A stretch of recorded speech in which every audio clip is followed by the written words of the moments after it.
Welcome to BrainDate, the dating game show that literally scoops the brains out of contestants' head, throws them into the mixing pot of love, and see which two bubble to the surface.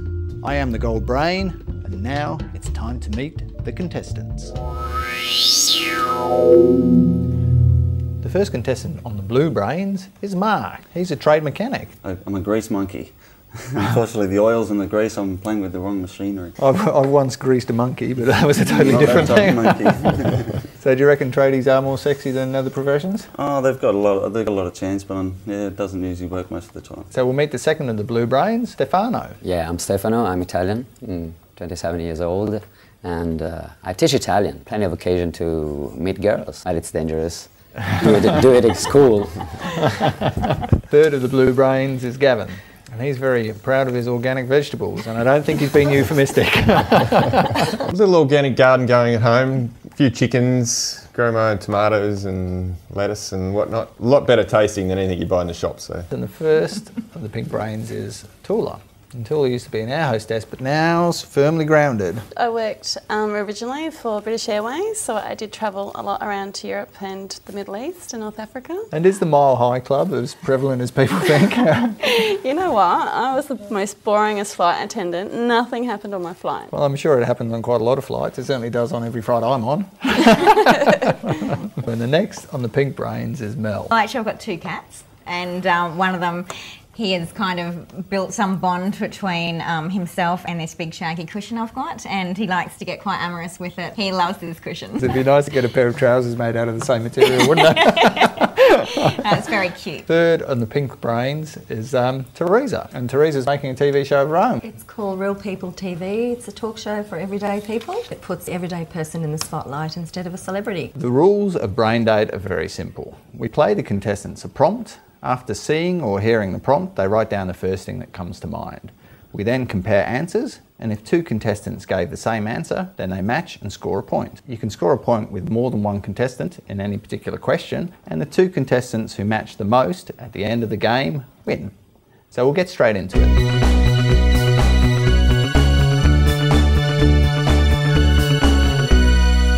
But this first question is, if you ran away to the circus to get a new job, which of these three things do you think you'd do?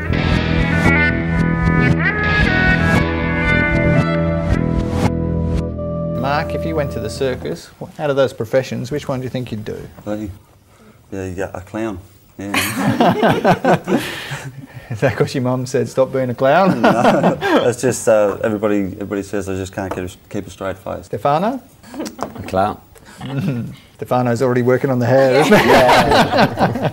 He just needs the nose.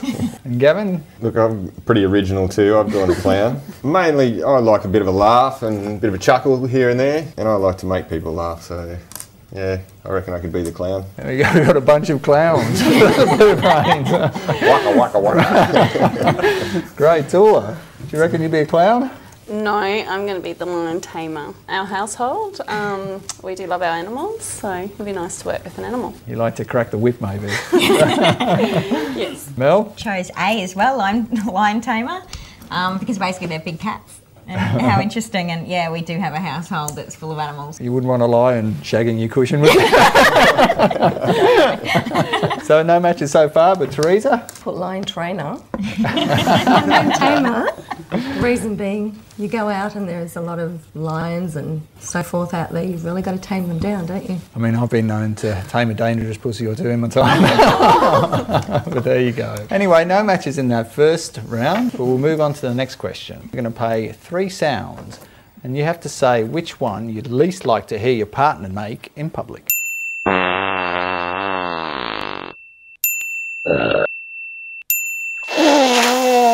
Apparently it's very rude to blow your nose in Japan. I went with B, only because choice A could possibly be silent. B, burping, that's pretty gross. And Mel, how about you? Picked A because I think farting in public, whether or not you can hear it or not, is just in exceptionally bad taste. If it's bad taste, it's a really big fart, isn't it? Yeah. Teresa? Definitely A, because most of the times it's quite smelly as well. Well, let's see whether we got any matches from the blue brains there. Mark? Well, I chose B also, because I'm a shock and burper apparently. So you're looking for a woman maybe who can match you in the burping well, that's department. right. Try to keep a level playing field. Stefano? Yeah, for me it's B too. Because I grew up in a family where everybody was farting around, so I'm used to but burping. So fantastic. We've got some matching between the blue brains and Tula at the moment. She's streaking ahead. And Gavin? I went for A because I'm sure most girls will tell you they don't actually fart. So if my partner made that noise, I'd be quite concerned. Gavin's got some good matching there with Mel and Therese, and we'll move on to the next question. And I want you brains to think, you know, as you're getting older, which of these two things do you think would be most indispensable? Two opposite things. One makes you go to sleep and the other one keeps you up all night. Stefano, which one of those do you think is indispensable as you get older? How can you do without sex? Yeah, you can have sex until the end of your life. Gavin? I said actually the sleeping pills because I think my partner would probably want to give those to me so I don't tap her on the shoulder too often in the evening time. Because I won't need the Viagra, I'm sure of that. There we go, pink brains, you hear that? Well, I chose A. Basically, I stay awake most of the time anyway. I find it's always good if you just mix them in the bottle and then just tap out one of them. And then you don't know whether you're going to be coming or going. But we'll move on to the pink brains. Mel chose A, simply for the fact that I don't know whether or not research has shown anything about women that take Viagra, what the effects can be on them, so I'd rather just play it safe and stick with the sleeping tablet. Who needs Viagra? If you've got the right partner, sex is awesome. And that be the truth. Tula? I also chose A, but to be honest, I don't need either. So sleeping pills were the safer option. Good matching between all the contestants, except poor old Stefano. But we'll move on to the next question. And we're going to show the contestants a video. And they have to say which of these situations frightens them the most. So, I'm not on the pill.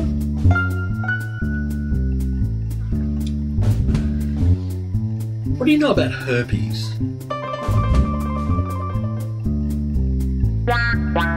It's alright. Happens to everybody. That last couple obviously could have done with some help from the previous question. Which of those situations would you fear the most, Mel? B. Pop that up there. I don't have anything funny to say about it, I just think it'd be awful. As simple as that. Sex is very important and satisfaction is even more important. Tula, obviously all three have happened to you. Which was the worst?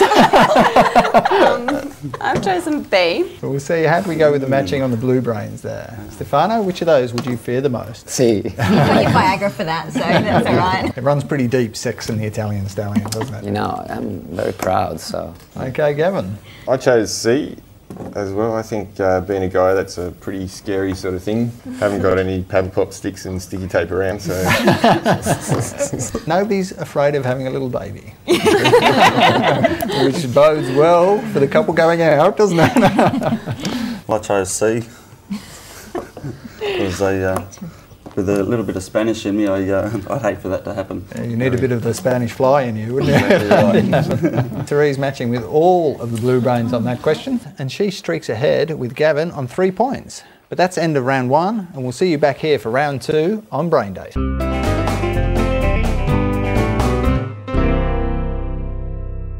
A man can sleep around, no questions asked. But if a woman makes 19 or 20 mistakes, she's a slut.